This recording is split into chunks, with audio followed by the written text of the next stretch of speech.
Good morning, traders. Chris Bess here with Traders Profit Compass with your morning look at markets for Monday, September 27th. It's 6:15 as I'm starting the video. Okay, let's take a quick look at futures. And as always, please run your video player at 1.25x. I think you'll like that speed. Oil's up about 1.2% and breaking out. Nat gas up 4%. Equities I'm going to call flat. They were, when I got up early this morning, they were up a lot higher than they are now. So they've fallen off a little bit here in the early hours. But we'll see how it goes, heading into the open. Precious metals were more or less flat. Copper was down a little bit. Looking at the macro front today, we've got durable goods. We've got the Dallas Fed manufacturing number. We've got a couple of FOMC speakers. We've got Evans at 8 a.m. and then Williams at 9 a.m. So we're gonna see a procession of Fed speakers, in the next few weeks, coming out of the recent meeting last week.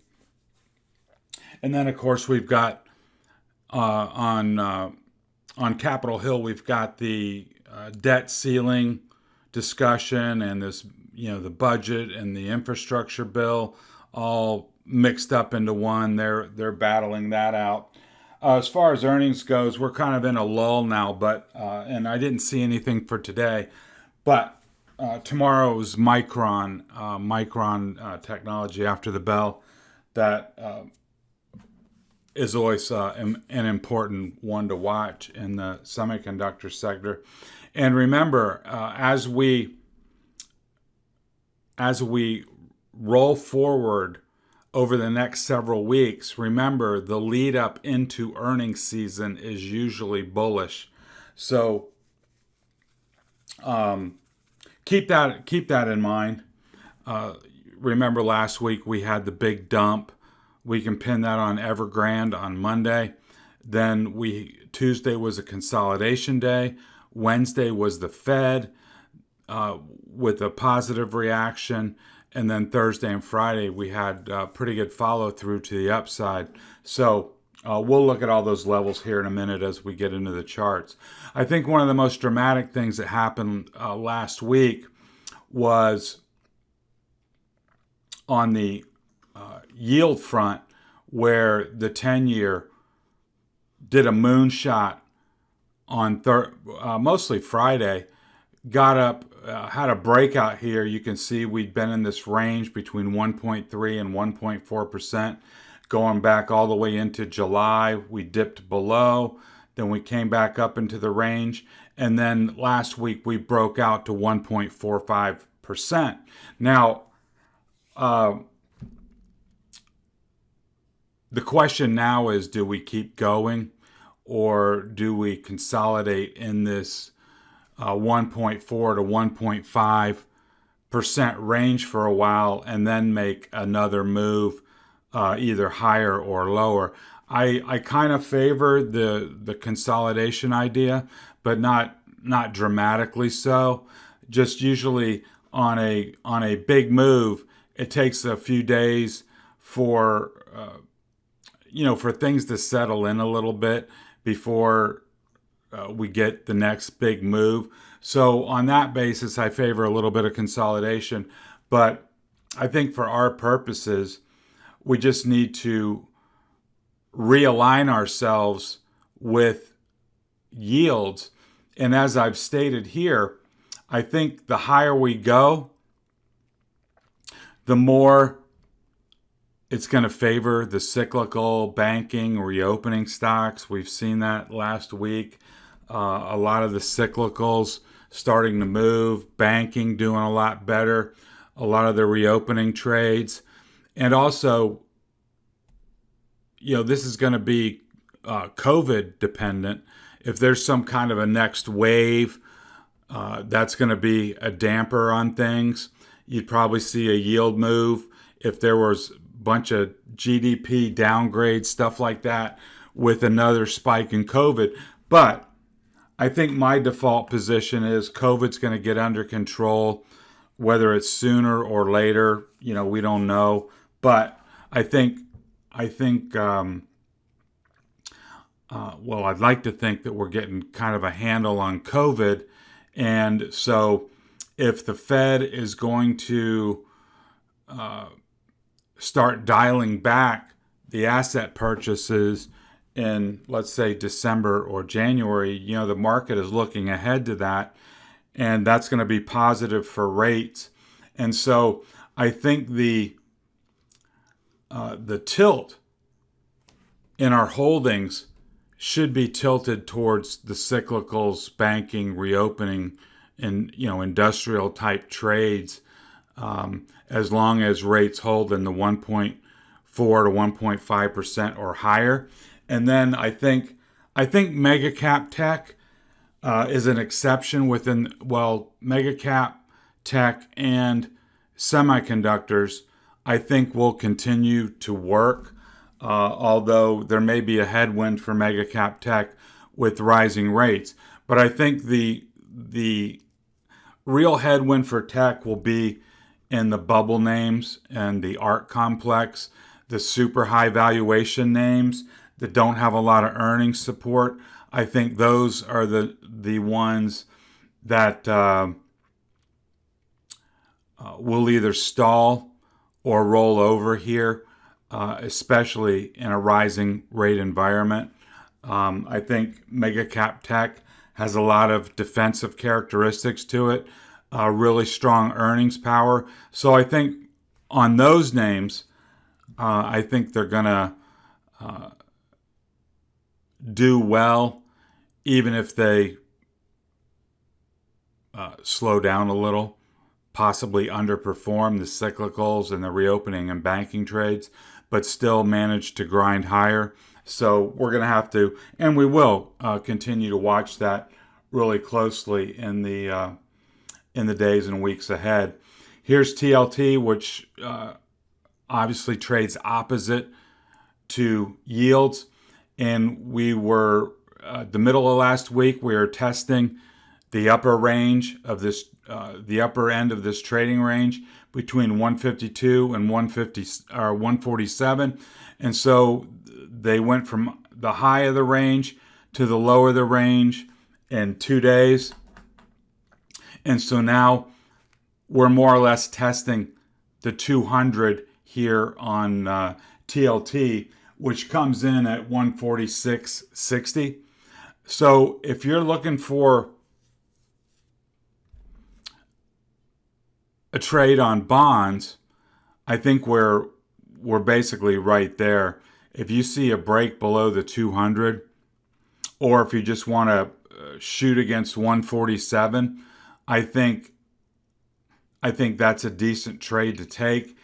I do have a little layer of support coming in at like 145.25, right in there. But then after that, things fall away pretty quickly down into 142s and then into the high 130s if rates really start taking off to the upside. This was the Evergrande spike on the VIX. We got all the way up to 29, and then they've slammed it the whole back half of the week, going from 29 to now down below 18. So I think our new pivot on the VIX is going to be 18. If you see the VIX start popping up above 18 and grinding towards 20, you're going to be seeing red on the screen. But I think as long as the VIX stays pinned below 18, either in a choppy way or they drive it down towards 16, I think that's going to be bullish for equities. Equal weight SPY. Nice price action the back half of the week. We took a spike down. We came up and consolidated a little bit, but now you can see we've recaptured all of the moving averages above the 8, the 20, and the 50 day. So that's bullish. I think as long as we stay above 153, that's going to bode really well for equity markets. And just to refresh your recollection, or if you're new here, the RSP is the equal weight SPY. So Apple is the same as JP Morgan. There's not that big cap weighting to mega cap tech. So it gives, I think, a much better representation of what's going on under the surface rather than just focusing on SPY. But even here on SPY Daily, you can see that we're back above all the moving averages, back above the 8 and the 20.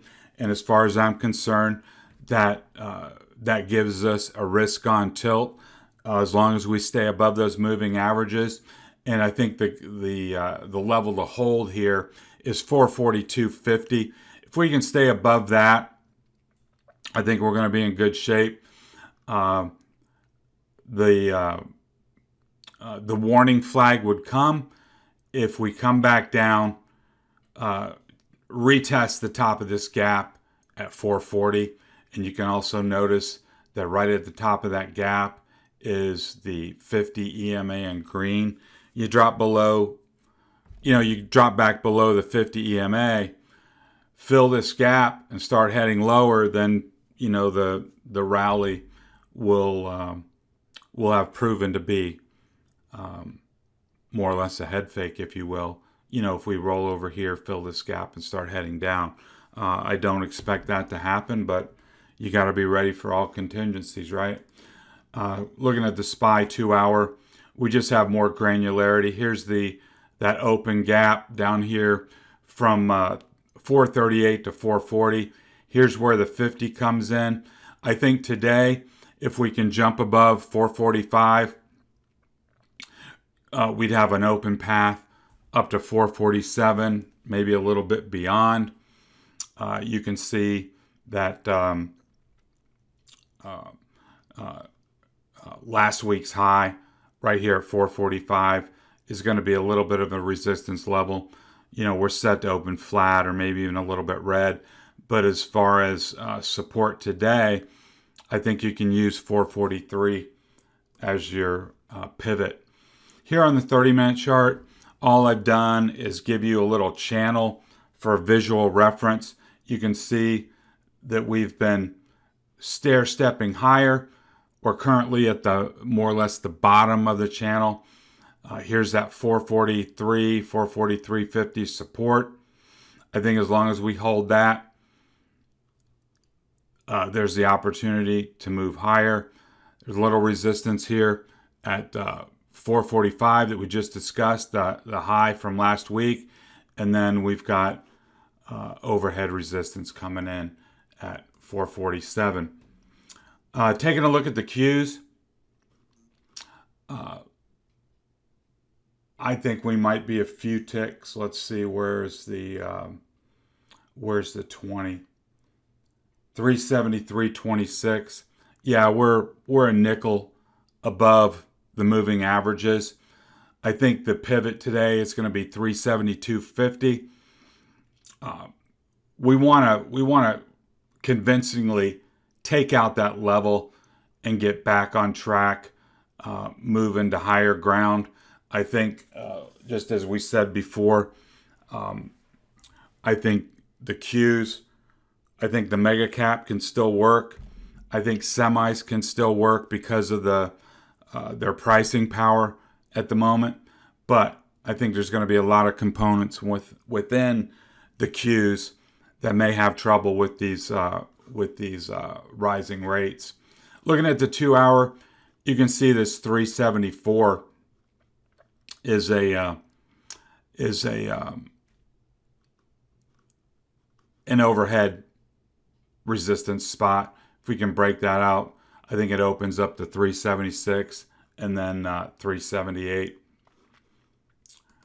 And we just see it here on the 30-minute chart. Here again, I've dropped in a rising channel with a midpoint just for visual reference. When a channel presents itself, I always like to just drop it in there just as some visual cues. Of course, whenever you've got a channel like this, you don't want to see it drop out below, and then start heading down, losing this support level at 371.75. That wouldn't be so hot. Then you could come back down and challenge this little gap down here towards 370. IWM has been doing well. It's got a lot of regional banks in it, got a lot of reopening names in it. I think in this higher interest rate regime, I think there's a good chance for IWM to outperform. And remember, although I'm not showing it here, we're currently in a giant trading range on the daily chart.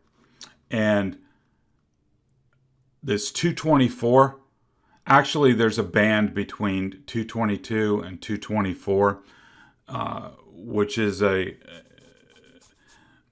just call it a turbulent zone. Above that level, I think above 224, keeps everything in IWM bullish. If you drop below 222, then you're kind of on the other side of the chart within that trading range. And you can see that the 50 EMA comes right in 221.67. I mean, just call that 222.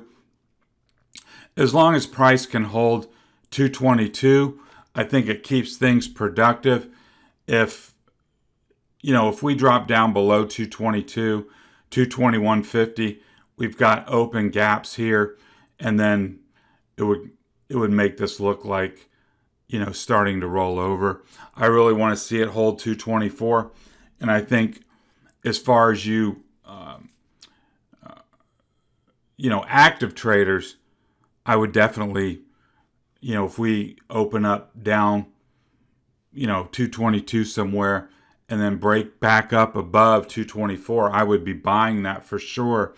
And even you swing traders on the daily time frame, if you can get some daily closes above 224, I think the door is open for at least a run back up to 229 at these highs.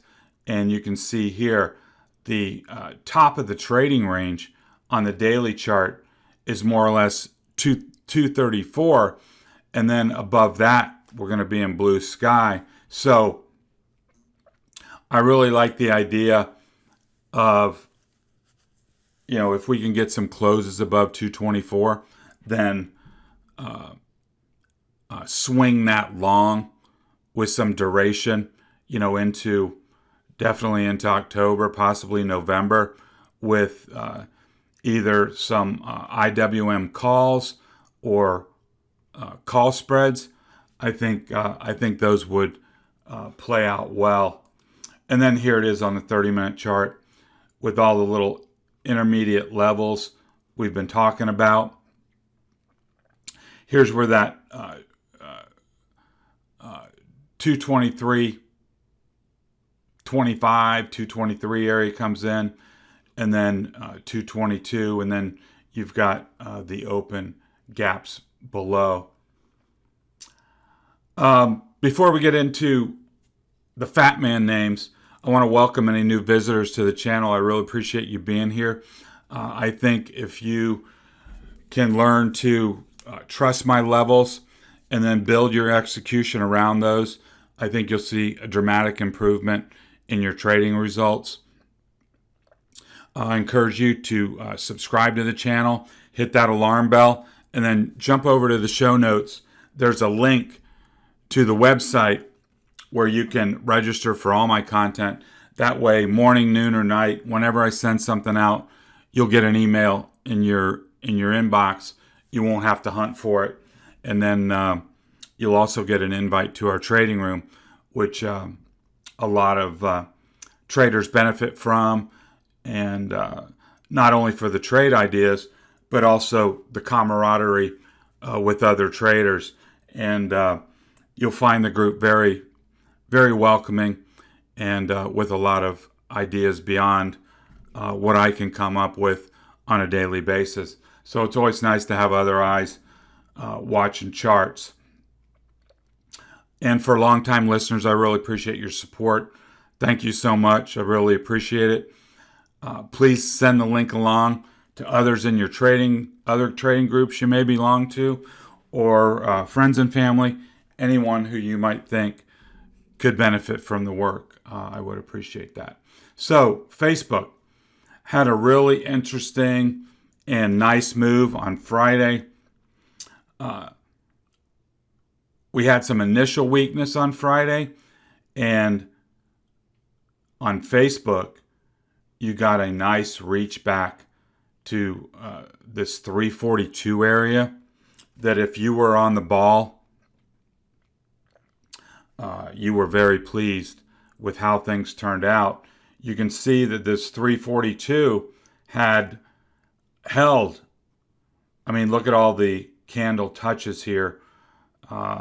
6 or 7 touches back to 342. So on that initial plunge on Friday, I realized it would have been, possibly a scary trade.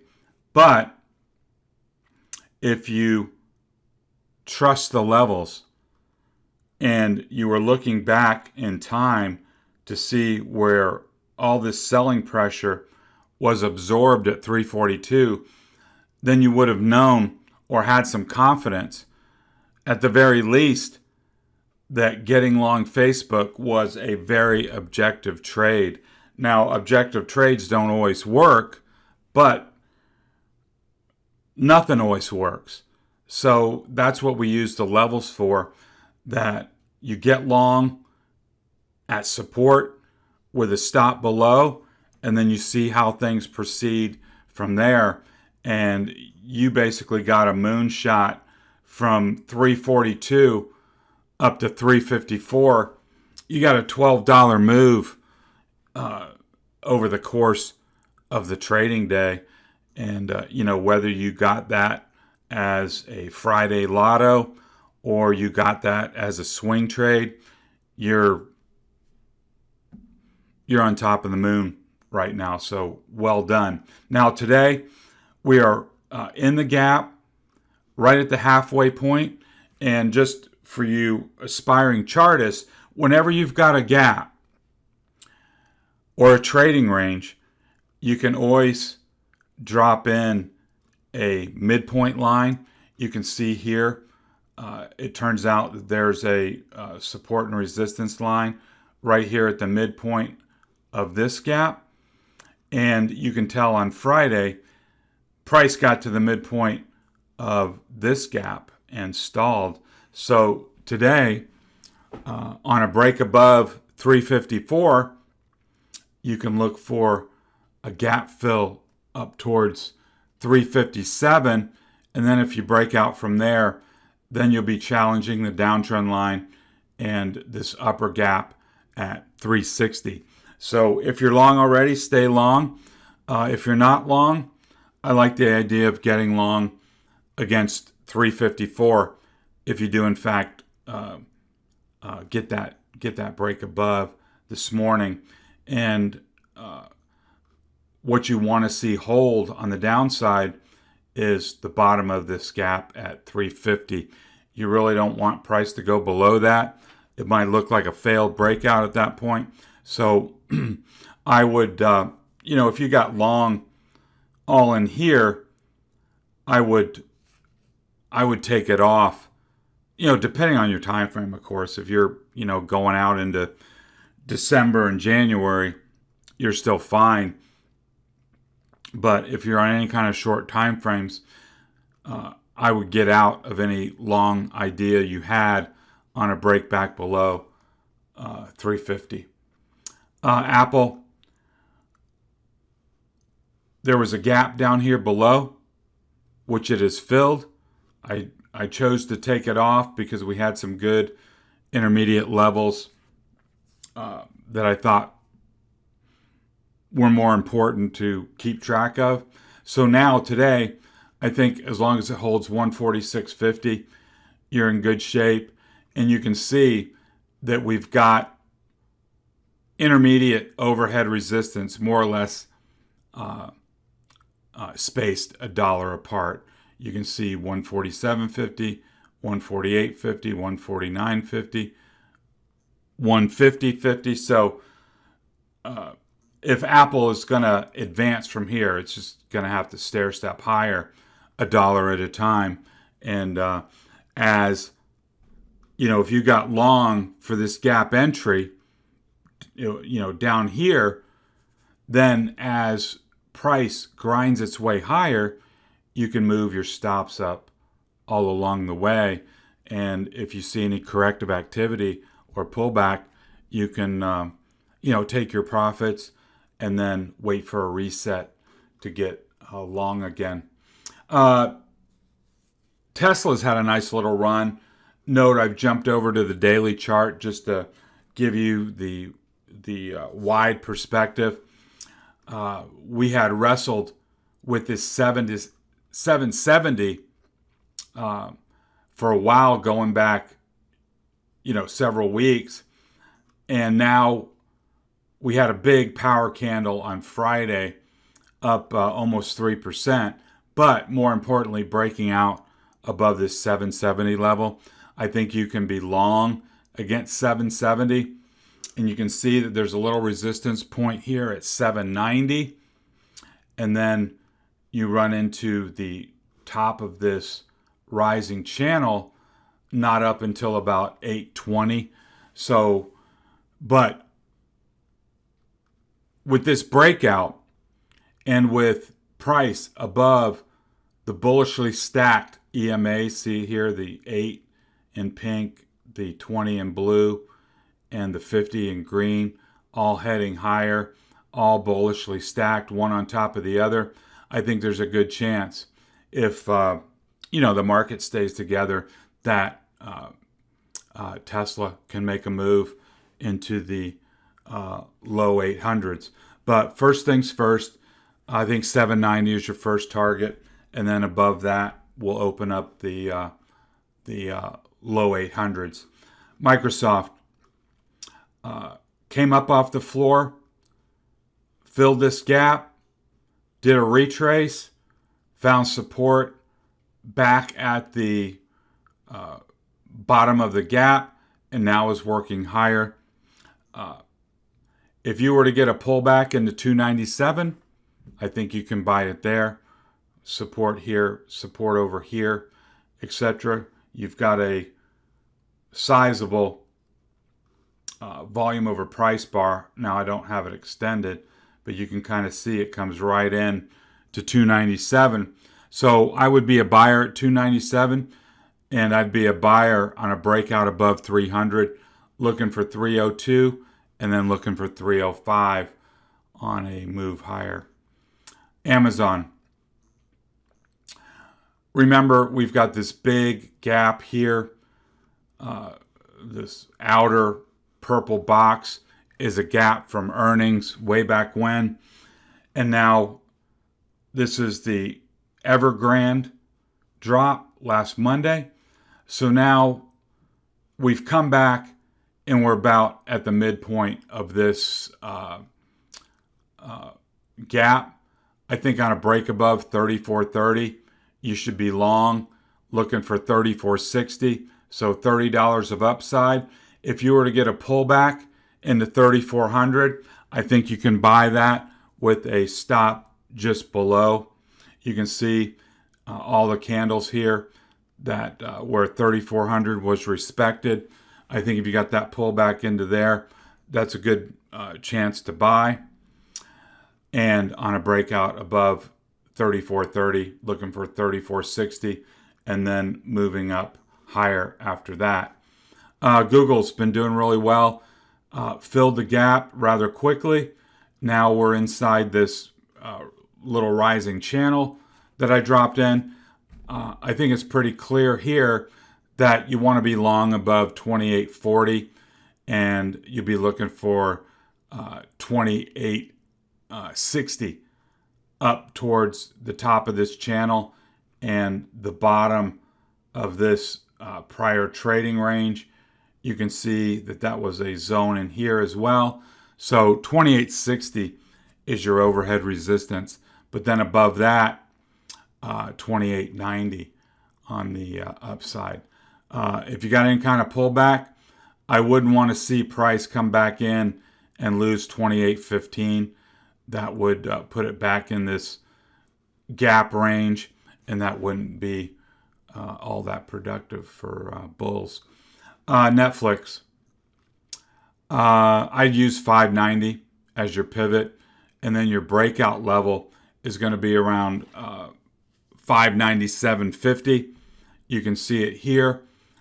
Above that level, you've got an open path towards 613 would be your upside target on a break above 597.50. But I think you can use 590 as your pivot. And if you got a pullback to 585, I think you could try a long there as well. Moving on to semiconductors, we had the gap down on Friday.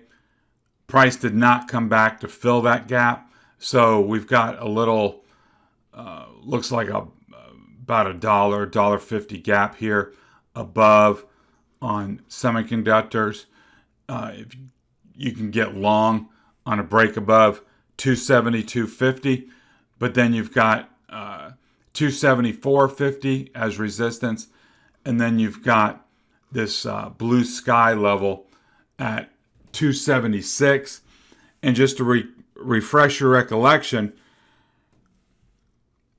all this trading is, well, we can actually, I'll show it here. Why not? I don't have this chart really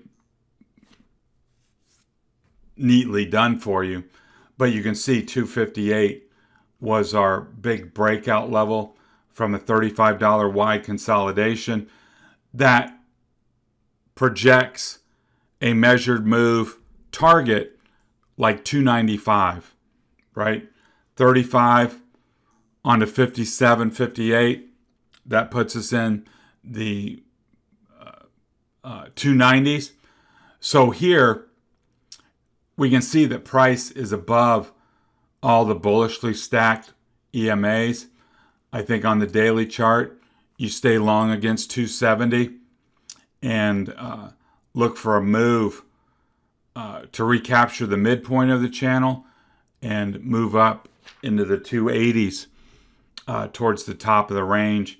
And you can see that the channel that I've got really has captured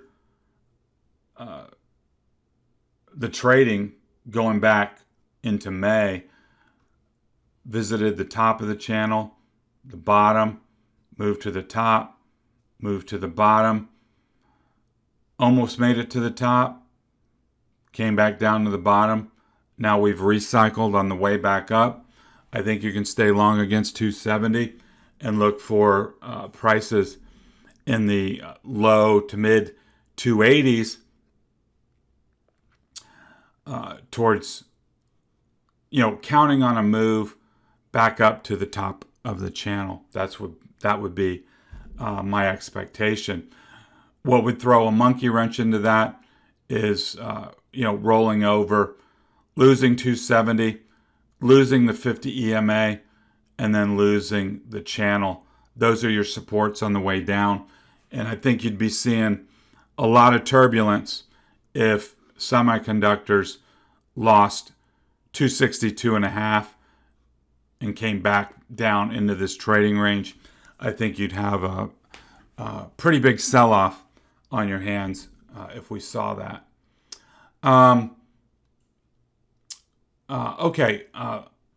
Just following up on a few trade ideas from last week.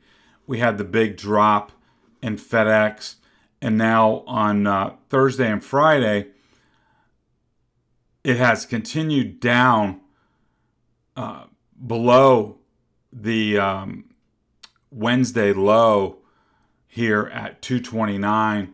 We're currently 226.5. So,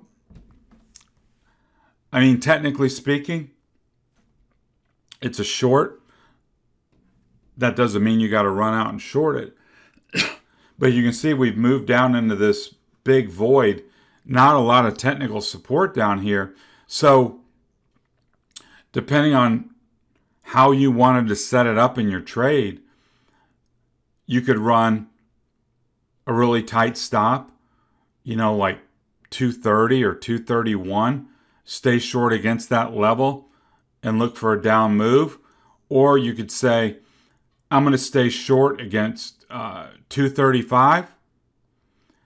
So that's, say, $6-7. But you're looking for a move down to 190. So it all depends on kind of what you're shooting for, what that target is, to see if your risk reward is going to be acceptable to you.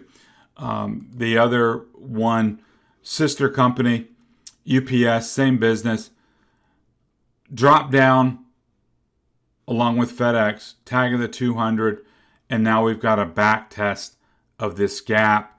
And notice price below all the fast moving averages with the 8, the 20, and the 50. They've all rolled over. We've got a series of lower highs and lower lows. So that defines a downtrend. With the kickback rally, technical analysis says you short it right here, and you can short it against, you can either drop in a downtrend line or just use the top of this gap and say, okay, I'm going to be short against 190, and then I'm going to be looking for a move to fill this gap down to 175. 175. So from here, basically $12.50 of downside. First Solar. If you look at a lot of solar names, they've been really beat up. Here we've got a rising channel for First Solar, but it has rolled over from the top of the range all the way down, and now it's dropped out of the bottom of the channel. It's also dropped below all the moving averages, 8, 20, and 50, and it has dropped below this level of support right here at 92. So there's a short idea for you. I think your first target would be a move down to the 200 at that comes in at 86. I wanted to bring to your attention oil. This is USO, the oil ETF. You can see this was the March 2020 plunge. We went way down. We've been grinding our way higher. And then last week, now this is the weekly chart, we've broken above 50 on the USO. And you can see that we've got a significant price void here, volume over price void, where not a lot of trading has occurred. So I see the next real overhead resistance all the way back up here at 74 on the USO. And remember, this doesn't correspond to the per barrel pricing on oil directly, right? Because we're in the mid 70s right now, and USO is at 50. So just these aren't the prices in barrels. It's the ETF prices. So, but we've got a weekly breakout, and I think you can be long oil against 50 and look for 73, 74 on the high side. Now it's not going to get there in 3 weeks, but if you wanted to take some kind of a spread into January or get some calls into November, December, I think that's going to be a nice trade. I just think there's a lot of structural forces at work, along with the demand uptake.